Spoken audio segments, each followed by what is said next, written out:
시간 하나님께서 우리 주님 말씀 함께 봅니다. 누가복음 15장 20절 말씀입니다. 신약성경 122면입니다. 이에 일어나서 아버지께로 돌아가니라. 아직도 거리가 먼데 아버지가 그를 보고 측은히 여겨 달려가 목을 안고 입을 맞추니. 아멘.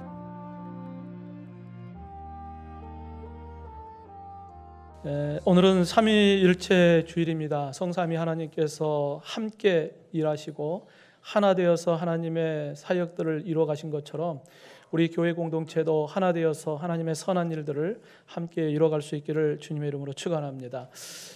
주중에 귀한불을 통해서 CD 음반 선물을 받았는데 그 음반 속에 익숙한 노래가 있었어요. 존 하워드 페인의 작사한 노래 홈 스위트 홈이라고 잘 아는 노래죠. 즐거운 곳에서는 나를 오라 하여도 내 쉴 곳은 작은 내 집뿐이네 라고 하는 노래로 유명합니다.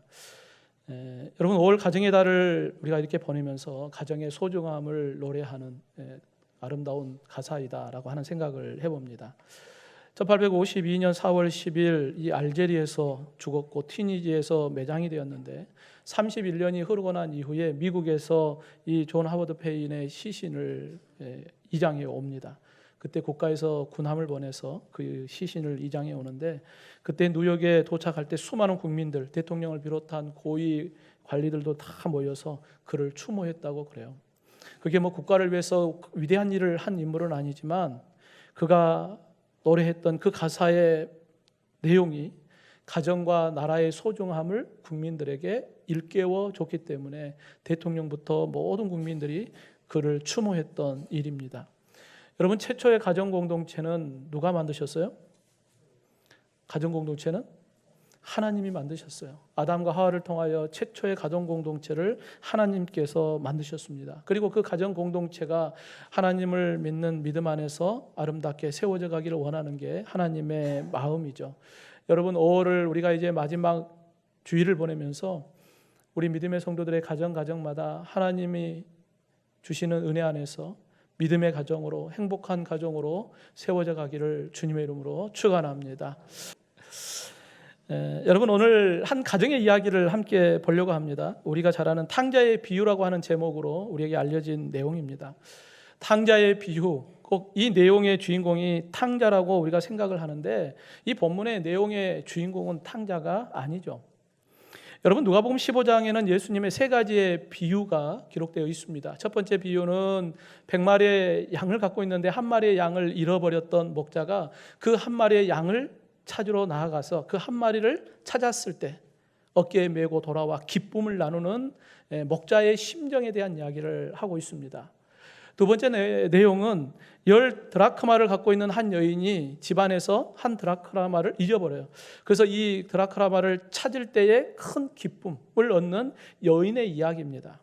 그리고 마지막 세 번째는 오늘 본문의 배경이 된 탕자의 이야기라고 할 수 있는 둘째 아들이 아버지 곁을 떠나고 허랑방탕하여 돌아왔을 때 돌아온 그 아들을 맞이하는 아버지의 마음. 여러분 그러면 이 내용의 주인공은 탕자가 아니라 누가 주인공이 되는 거예요? 아버지가 주인공이 되는 거예요. 그런데 우리는 어디에가 마음이 있냐면 탕자에 대한 이야기에 대해서 우리가 집중을 하죠. 왜요? 과거에 우리가 탕자였기 때문에 그래요. 그 탕자의 모습이 곧 나의 모습이기 때문에 우리는 이 본문을 볼 때 탕자만 보는데 오늘은 우리가 아버지의 마음을 함께 보려고 합니다.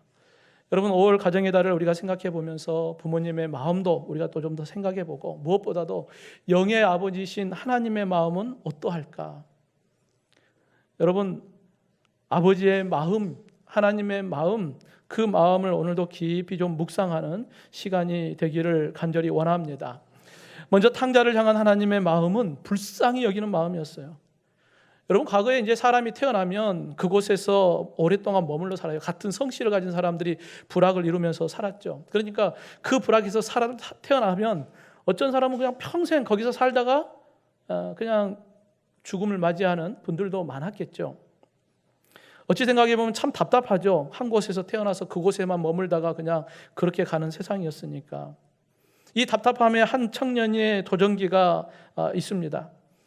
결국은 그 도전기가 실패했지만 그리고 다 탕진하고 모든 것을 잃었지만 아버지께로 돌아오는 바로 그 이야기가 오늘 본문에 기록되어 있습니다. 실패하고 돌아온 아들의 모습을 보고 멀리서 달려와서 목을 안고 입을 맞추기 시작하는 아버지 마음. 그 아버지의 마음에 예수님은 이렇게 표현합니다. 측은히 여겼다. 여러분, 어떤 일이 있었기 때문에 아버지가 이 아들을 보면서 측은히 여기는 마음을 가졌을까요? 여러분, 오늘 우리가 잘 아는 말씀을 한 번 더 생각해 보죠. 어떤 사람에게 두 아들이 있었습니다. 그 중에 둘째 아들이 아버지 집에 머물러 사는 것, 어쩌면 안정적인 삶이었죠. 아버지가 부유했고 크게 문제가 없었습니다. 그런데 답답했죠. 젊은 사람 묶어두려고 하니까 그 젊음에서 벗어나고 싶은 생각이 있었던 거예요. 그래서 아버지께 독립을 선언합니다. 여러분, 쉽게 결정하지 않았겠죠. 나름 계획도 세우고 준비도 많이 했을 것입니다. 그리고 아버지에게 이야기해줘. 아버지 제 목으로 돌아올 재산을 주십시오. 즉 유산을 주십시오. 아버지에게 유산을 요구한다는 것은 어떤 의미가 있을까요? 여러분, 당시 유대 사회에서는 재산의 상속은 아버지의 임종이 가까웠을 때 하는 거예요. 아버지가 건강한데 아버지에게 유산 상속을 해달라고 하는 것은 내 아버지는 죽었습니다 라고 하는 의미가 되거든요. 그러니까 이런 부분들이 보면 당시 유대 사회에서는 결코 용서할 수 없는 폐륜화적인 이야기예요. 율법적으로 보면 용서를 받을 수가 없죠. 신명기 21장 18절에서 21절에 보면 완악하고 패역한 아들이 있으면 부모가 이야기를 해요. 그래도 말을 안 들어. 그러면 부모가 그 아들에게 징계를 내립니다. 근데 그래도 징계를 내렸는데도 말을 안 들으면 성읍에 있는 장로들에게 데리고 가서 우리 아들이 이러이러하다라고 고발을 합니다. 그러면 성읍에 있는 모든 사람들이 그 폐륜화의 아들을 향하여 돌을 쳐 죽였어요. 이게 율법입니다. 근데 왜 그랬냐면 본복이에요. 공동체 안에서 한 아이가 부모에 대한 폐륜을 저지르면 그걸 가만히 놔두면 그런 일들이 점점 확산되겠죠. 그러니까 본보기를 보여주는 거예요. 이게 바로 율법입니다. 그러니까 아버지의 유산 상속을 요구하는 이 둘째 아들 지금 하고 있는 게 뭐예요? 이 폐륜화 같은 일을 하고 있는 거예요. 즉 돌에 맞아 죽을 짓을 하고 있는 거예요. 그럼에도 아버지는 이 작은 아들의 요구를 들어주죠. 며칠이 되지 않아 아버지가 아들을 부릅니다. 그리고 그 아들의 분깃을 나눠줍니다. 둘째 아들은 그 분깃을 가지고 아버지 곁을 떠나죠. 성도 여러분, 한번 생각해 보십시오. 둘째 아들이 떠나서 점점 멀어져가는 그 뒷모습을 바라보고 있는 아버지의 마음은 어떠했을까? 여러분, 에덴 동산에서 아담이 범죄하죠. 하나님께서 아담에게 선악을 알게 하는 나무의 실과 먹지 마라. 먹으면 반드시 죽는다. 근데 결국은 아담이 뱀의 유혹에 의해서 먹잖아요. 죄가 들어오고 죄로 인하여서 결국은 에덴 동산에서 쫓겨납니다. 하나님께서 아담을 쫓아낼 때에 가죽옷을 입혀서 쫓아내요. 에덴 동산에서 쫓겨가는 아담의 뒷모습을 바라보는 하나님의 마음은 어떠했을까요? 여러분, 지금 이 아버지 곁을 따르는 작은 아들은 아버지의 마음 별로 관심 없을 거예요. 그냥 내 주머니에 두둑한 재물이 있고 나름 계획했던 그 밝은 미래가 나에게 있으니까 아버지의 울타리를 벗어나는 것만 해도 큰 기쁨이었을 것입니다. 그런데 둘째 아들의 밝은 미래에 이 희망회로는 오래가지 못했죠. 성경에 보면 그 후 며칠이 안 되어 둘째 아들이 재물을 다 모아가지고 먼 나라에 가 거기서 허랑방탕하여 그 재산을 낭비하였다. 그 많은 재산을 가지고 가서 허랑방탕했어요. 왜 그랬을까요? 여러분, 세상이 수많은 유혹들로 인하여서 이 젊은 청년은 결국은 모든 재산을 허랑방탕하게 쓴 거예요. 요한일서 2장 16절에 세상에 있는 모든 것이 육신의 정욕과 안목의 정욕과 이생의 자랑이니 다 아버지께로부터 온 것이 아니요 세상으로부터 온 것이다. 세상의 것들은 육신의 정욕과 안목의 정욕과 이생의 자랑, 이러한 유혹 가운데 젊은 친구들이 허랑방탕하게 살기 딱 좋은 환경이 바로 세상이거든요. 결국은 가진 모든 것을 다 잃어버리고 빈털터리가 되었습니다. 생활에 시련이 찾아왔어요. 지금까지 한 번도 이런 경험 없었거든요. 아버지 곁에 있을 때는 먹고 사는 거 문제 없었거든요. 그런데 그에게 큰 위기가 찾아왔어요. 그런데 성경에 보면 더 큰 위기가 찾아왔죠. 나라에 크게 흉년까지 들었다라고 기록하고 있습니다. 그러니까 어느 누구에게도 얻어 먹을 만한 것들이 없는 거예요. 결국은 돼지를 치는 일을 하기 시작합니다. 여러분, 유대인들, 지금도 이제 이슬람인들에게도 마찬가지지만 돼지는 부정한 짐승이거든요. 굽이 갈라지지 않고 되새김질을 하지 못한 것은 부정한 짐승이에요. 그러니까 부정한 것을 가까이 하지 않습니다. 그래서 지금도 돼지고기 그들은 안 먹거든요. 그런데 어쩔 수 없이 먹고 살려고 하니까 지금 뭐래요? 돼지를 치기 시작합니다. 돼지의 그 냄새 나는 곳에서 목숨을 걸고 그것을 해야 되는 거예요. 근데 먹을 걸 주지 않으니까 돼지가 먹는 쥐염 열매를 먹으면서 허기진 배를 채워가기 시작합니다. 그러면서 아버지 집에 있을 때를 생각하죠. 야, 아버지 집에 있을 때는 부족함도 없었고 아버지 집에는 품꾼들이 넘쳐나고 그랬는데 내가 아버지 곁을 떠나서 이게 무슨 꼴이냐. 그러면서 그 둘째 아들 마음속에 하나님과 아버지께 내가 죄를 지었구나 라고 자신의 죄를 깨닫게 되고 회개합니다. 그리고 내가 아버지께로 돌아가서 아버지께 그냥 품꾼으로 써달라고 이야기하겠다. 그리고 일어나서 아버지께로 돌아갑니다. 멀리 서서 기다리고 있던 아버지가 둘째 아들의 모습이 보이자 달려와서 그 아들을 보듬고 목을 안고 입을 맞춥니다. 여러분, 인간적으로 보면 야, 너 성공하는 모습 보여준다고 했는데 왜 그렇게 왔냐? 그 꼴이 뭐냐? 했겠죠. 어디서 이상한 돼지 냄새 난다? 그럴 수도 있잖아요. 그죠?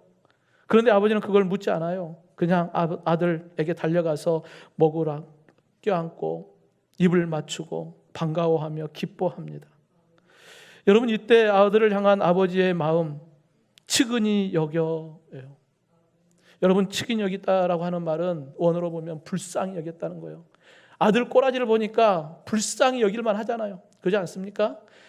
완전히 다 잃어버리고 꼴은 말이 아니죠. 냄새는 돼지 냄새 나죠. 그렇게 힘없이 걸어오는 아들의 모습을 보니까 아버지의 마음에 불쌍히 여기는 마음이 있었던 거예요. 여러분, 고생했을 아들의 모습을 생각해 보니까 아버지의 마음은 긍휼한 마음이요, 불쌍히 여기는 마음이었어요.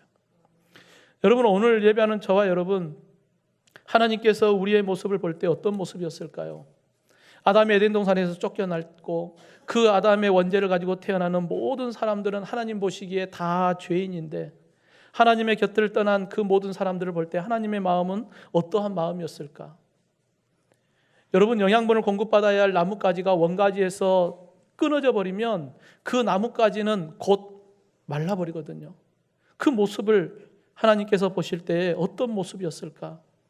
사도 바울은 과거의 우리의 모습에 대해서 에베소서 2장 1절에 허물과 죄로 죽었던 자라고 우리에게 말씀해요. 과거의 우리의 모습은 하나님 보시기에 정말 불쌍한 자예요. 하나님은 우리를 바라보면서 이와 같은 마음을 가지셨다는 거예요. 오늘도 돌아오기만을 기다리는 아버지의 마음, 하나님의 마음, 우리를 불쌍히 여기는 마음, 누구든지 언제든지 돌아오기만 하면 그 불쌍한 마음을 가지고 우리를 맞아주실 하나님의 마음, 그 마음이 바로 아버지의 마음임을 우리에게 말씀하고 있습니다. 만약에 하나님의 마음이, 아버지의 마음이 이러한 긍휼한 마음, 불쌍히 여기는 마음이 아니었다면 어떻게 했을까요? 이 페류나 같은 아들을 율법으로 처리해버렸을 거예요. 법대로 합시다. 그죠? 법대로 하면 간단하거든요. 법대로 하면 그냥 아들 돌로 쳐 죽여버리면 끝나거든요. 하지만 하나님이 원하는 마음은 율법이 아니거든요. 여러분, 죄로 인하여 영원한 사망, 불못에 던져버리는 것이 하나님의 마음이 아니라 죄 가운데 있는 우리를 향한 하나님의 긍휼한 마음, 불쌍히 여기는 마음이 있었기 때문에 하나님은 오늘도 기다리고 또 기다리고 아들이 또 언제 돌아올지 기다리고 또 기다리는 그 마음이 있었던 것입니다. 베드로 후서 3장 9절에 주의 약속은 어떤 이들이 더디다고 생각하는 것 같이 더딘 것이 아니라 오직 주께서는 너희를 대하여 오래 참으사 아무도 멸망하지 아니하고 다 회개하기에 이르기를 원하느니라 말씀하고 있어요. 하나님께서 오래 참는 이유가 뭐예요? 다 회개하고 돌아오기를 원하는 마음이 있었기 때문에 오래 참고 기다리는 거예요. 바로 저와 여러분이 돌아오기를 하나님께서 오래 참고 기다리셨다는 거예요. 사랑하는 성도 여러분, 우리 하나님은 불쌍히 여기셔서 오늘도 기다리고 기다립니다.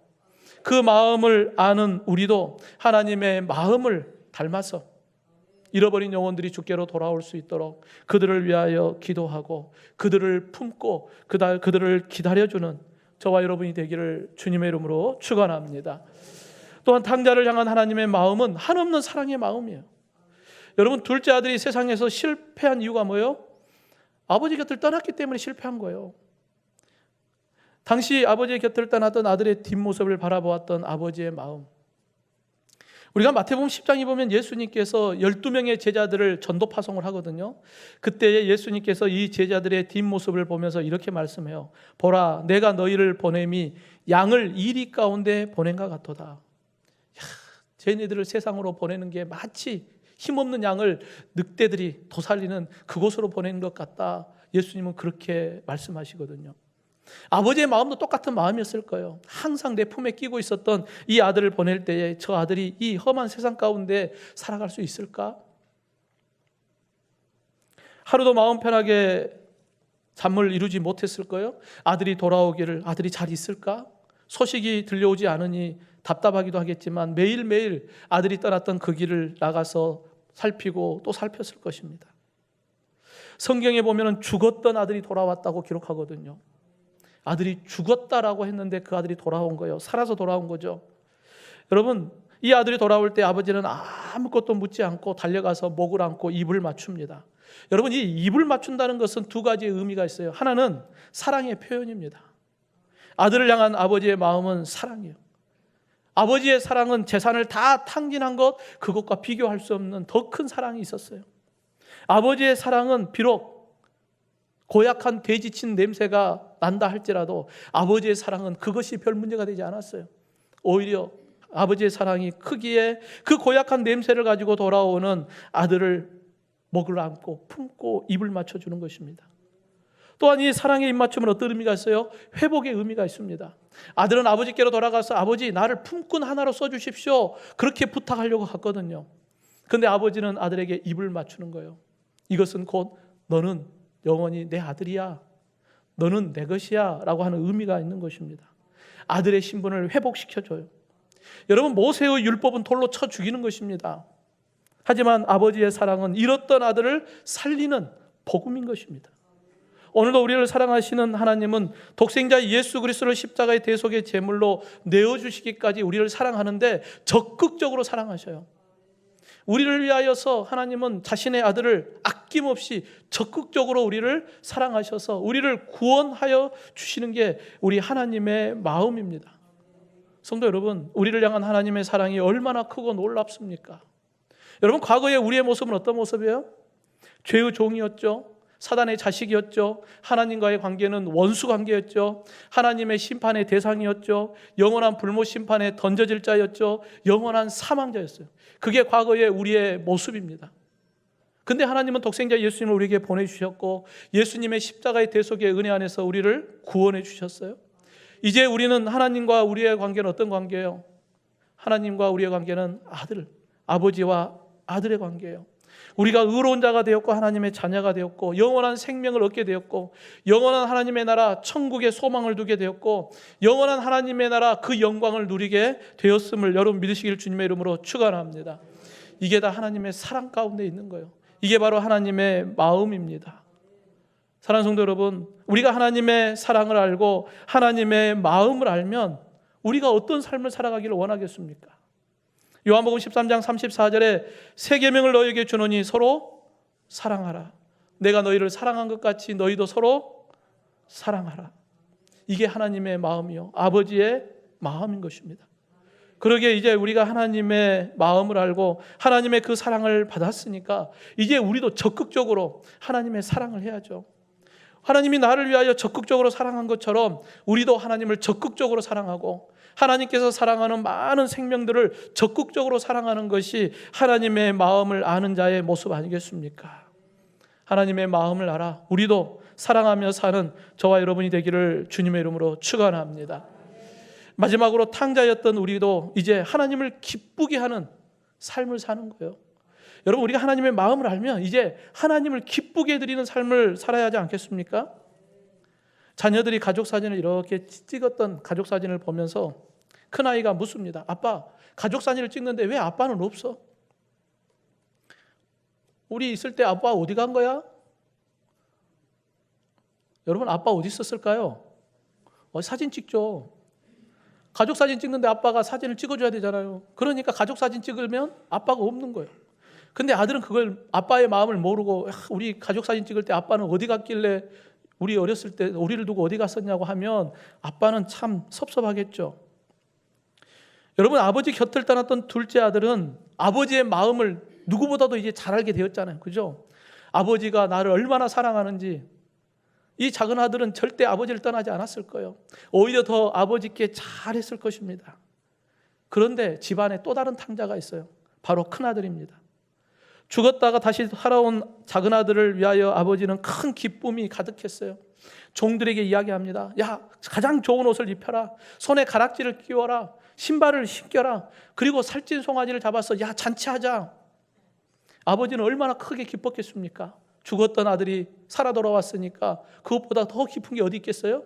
그런데 그날 밭에서 일하다가 돌아온 큰 아들이 집에 점점점 가까이 오니까 풍악 소리가 울리고 떠들썩하는 소리를 듣습니다. 웬 집에서 이와 같은 소리가 들리지? 종에게 묻습니다. 종이 이야기하죠. 당신의 동생이 살아서 돌아와서 아버지가 지금 큰 잔치를 벌이고 있습니다. 이때 이 큰아들 마음속에는 분노가 치솟습니다. 나에게는 염소 새끼 한 마리 해준 적 없으면서 저 탕자인 작은 아들 동생에게는 살찐 송아지를 잡아서 잔치를 해준다는 말을 듣고 화가 났어요. 동생에 대한 악감정이 일어납니다. 30절에 보면 아버지의 살림을 장녀들과 함께 삼켜버린 이 아들이 돌아오매 이를 위하여 살찐 송아지를 잡으셨나이다. 아버지께 대들고 따지는 거예요.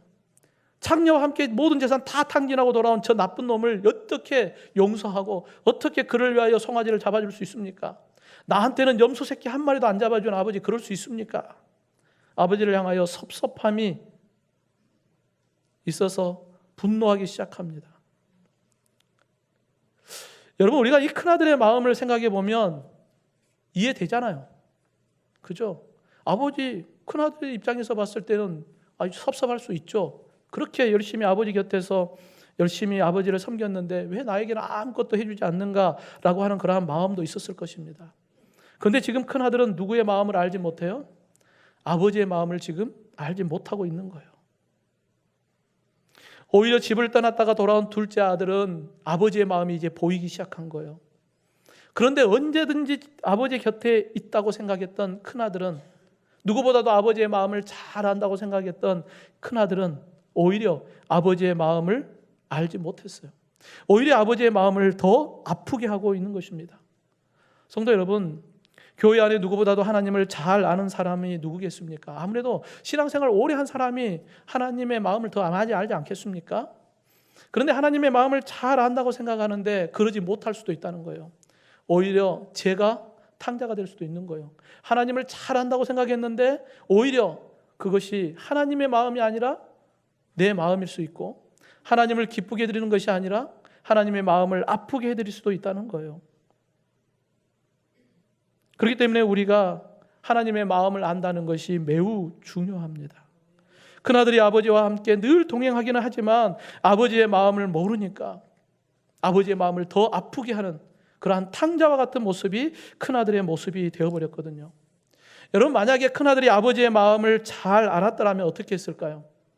오히려 적극적으로 나서서 죽었다가 돌아온 동생이니까 동생에게 달려가서 자신도 목을 껴안고 입을 맞추면서 야, 살아서 돌아온 동생 잘했다.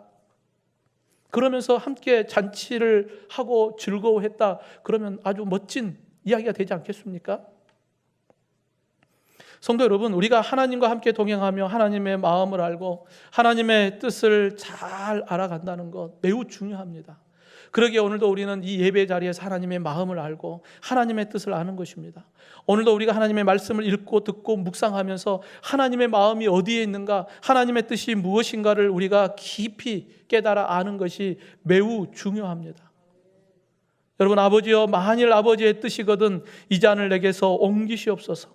그러나 내 원대로 마옵시고 아버지의 원대로 되기를 원하나이다. 누구의 기도입니까?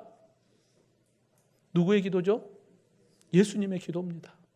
겟세마네 동산에서 땀방울이 핏방울이 되도록 간절히 기도하면서 예수님의 마지막 기도는 아버지의 원대로 되기를 원합니다.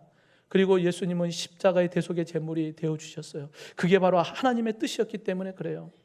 그 십자가에 달린 예수 그리스도, 하나님의 마음을 알았고 하나님의 뜻을 알았기 때문에 하나님의 기뻐하는 길을 선택하는 거예요. 하늘에서 소리가 나서 하나님이 이렇게 말씀하죠. 이는 내 사랑하는 아들이요 내 기뻐하는 자다 라고 말씀합니다. 사랑하는 성도 여러분, 우리 하나님 아버지의 마음을 아십니까? 갈라디아서 1장 10절에 보면 이제 내가 사람들에게 좋게 하랴 하나님께 좋게 하라 사람들에게 기쁨을 구하랴 내가 지금까지 사람들의 기쁨을 구하였다면 그리스도의 종이 아니니라. 하나님의 마음을 알고 하나님의 뜻을 쫓아갈 때 하나님께서 기뻐하시는 것임을 잘 기억하기를 주님의 이름으로 축원합니다. 그러게 하나님이 나를 사랑하시고 나를 향한 긍휼하심, 그 하나님의 마음을 우리가 알기 때문에 이제 우리도 하나님을 더 뜨겁게 사랑하고 하나님께서 사랑하는 한 영혼 한 영혼을 더 깊이 사랑하는 저와 여러분, 또 우리 믿음의 가정이 되기를, 하나님의 마음을 알고 하나님을 기쁘게 해드리는 저와 여러분이 되기를 주님의 이름으로 축원합니다.